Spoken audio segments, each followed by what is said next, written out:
and Robyn Parsons and Jaxx from Villiger, and it's just after IPCPR, the trade show for international premium cigar and pipe retailers. Yes. So, ladies, tell me about the trade show. What's new? What did you think? Okay, well, the actual show, or just tell me. Okay, it was exhausting.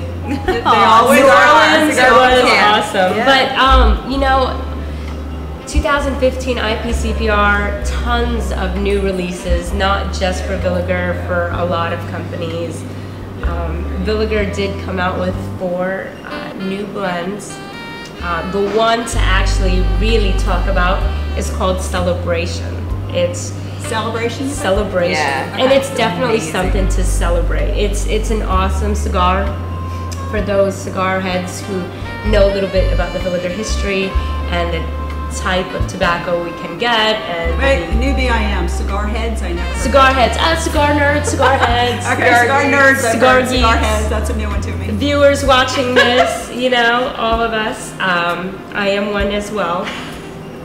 For anybody who does know about the Villiger history and the product that we are capable of obtaining, the quality of the tobacco, we finally created a cigar in the US market that I truly believe, and I can't say it blatantly, that has this tobacco in it. Celebration, I know we have Sandoro, which has three blends, which is the Maduro, the Claro, and the Colorado, but the Celebration is awesome. Proprietary blends, but it's such a smooth smoke, and that's something I think in the next year and a half will grow and actually, honestly, put Villiger on a map. Like, that is something that nobody else has. We, for the first time, had people smoke the cigar, and people who didn't even buy our premiums, once they smoked this proprietary blend Celebration, order 10s and 20 boxes at a shot.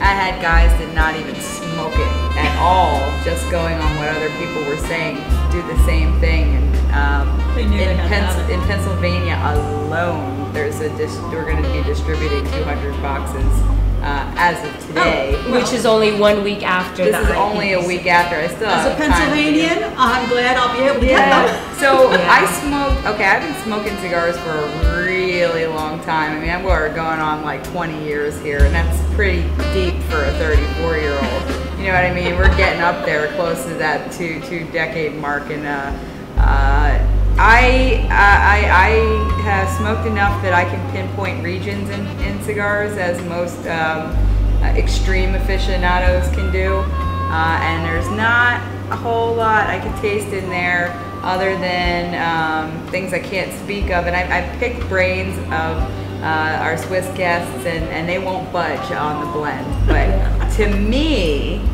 it is very reminiscent of the way like a Partagas Series D #4 would smoke, or you know, like I maybe can taste a little Dominican in there, but I'm not 100% sure. What I do know is that I feel like I'm smoking a cigar from a whole nother era, like taking you back to when your dad stole his grandfather's cigar, or when you stole your dad's stash to try a cigar for the first time. Like, it's a cigar from a whole nother era. Let's just say very Cubanesque feel to it. And Cubanesque. I mean, you can't, there's no way to test for it. There's no way to really truly figure out what's in there, but damn is it good. Yeah. And it's a little bit more on a high price because it's an anniversary blend. But at 12 bucks a stick, I will put money down that if they decided tomorrow to charge 20 a stick for it, I'd pay for it.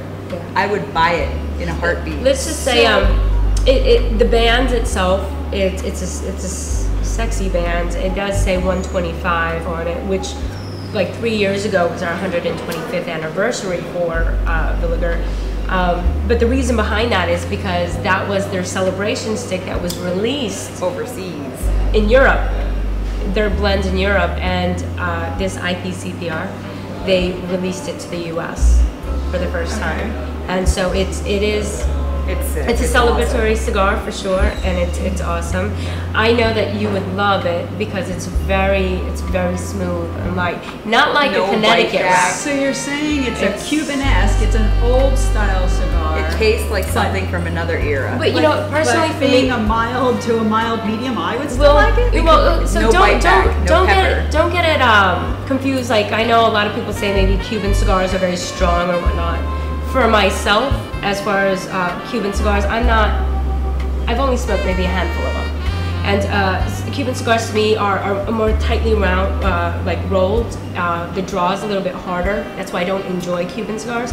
But one thing about it is it doesn't leave an essence on your palate. This does the same kind of thing. You know when you smoke a cigar and sometimes you're a spitter or you got to sip on something to wash down that flavor, almost like you need a chaser for the cigar. Right. This one, clean. Smooth as butter. Because that's what I don't. I yeah. don't like it when it's lingering 2 days later. Exactly. This one is clean. Like, so clean. That's why I say it's Cuban-esque, because Cuban cigars never leave that aftertaste for me. It's very clean, where it's like, wow, like I don't taste an aftertaste.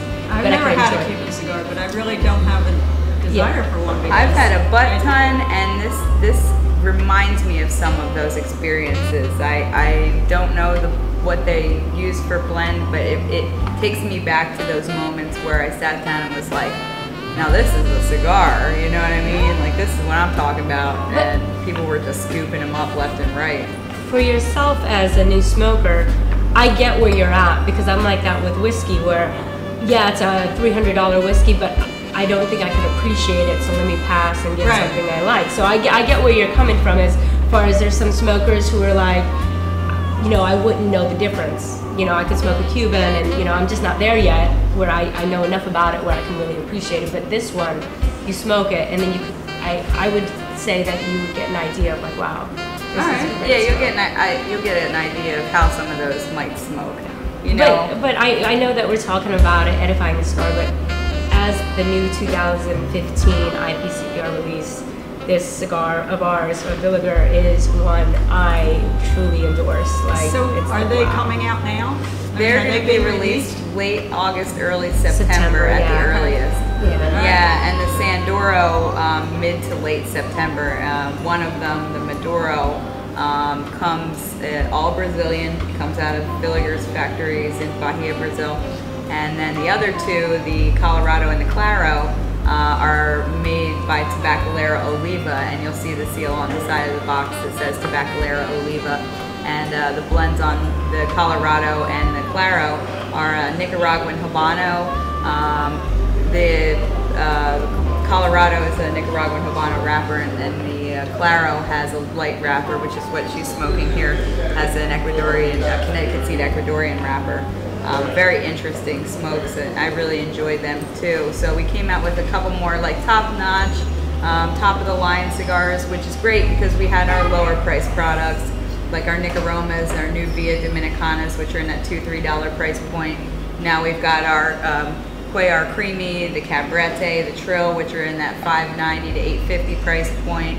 And now we finally can offer something of the more top-notch upscale price point. So we have a well-rounded portfolio of prices and blends to offer to the customers. But like what she was saying, the celebration, anybody who smoked it at the show bought multiple boxes, if not 10s of 20s of them, you know. It's awesome. It's plus awesome. So it's a cigar that pretty much anybody's going to like. That's going to be the holiday cigar. Also, we have our braided cigars, the culebras. They're called the Kruma, and they've come out with the sleek tubes, so you can now buy a single culebra instead of the 2-packs. So for the Christmas season, we've got the Celebration, which is the proprietary blend, super sleek 10 packaging box with 2 black tubes, 8 celloed cigars, super sleek, and the culebras, which are perfect for stocking stuffers. And I think that's another draw when you tell a customer, like, man, look at this, and with every box you can offer your customers yada yada yada. They just bit really hard. Like the last 2, this is my 3rd IPCPR with the company. The first 2, people were just starting to get an understanding of where Villiger was going with the brand after parting ways with Stokeby 8 years ago or 9 years ago or whatever it was now. They weren't really sure of the direction of the company and how this premium cigar thing was going to pan out. And the booth was, I mean, I'll be honest, the booth the last 2 years was kind of on the empty side. appointments sometimes fell through or were get rescheduled for the bigger guys. And this year our booth was bustling, packed. You had guys that already had placed their order coming back around just to hang out with our girls, and you know, it was really amazing to see all the support and you know, love and appreciation and participation that was being given to Villiger, and that now we're really being taken seriously by the consumer and the retailer alike. There's a demand now, and I'm really excited to see what happens next year. And with the 130th, I mean, I'm expecting everybody to come hang out with the Villa girls and Villa guys and party with us. Like and, you said, know, they're going to be on the map. Yeah. Everywhere we went, there's the Villa girls, they're here, we're here. Yeah, we had a great time. I mean, it was really exciting to see so many people. I personally speaking didn't have one appointment cancel, and everybody was early. I mean, that's a first. It's huge. Huge. It was definitely it marked a great day for me too. That's good news for the company. Yeah, no, we've been doing good. It's good news for my territory That's too, true, because too. everybody's scooping up all the goodies.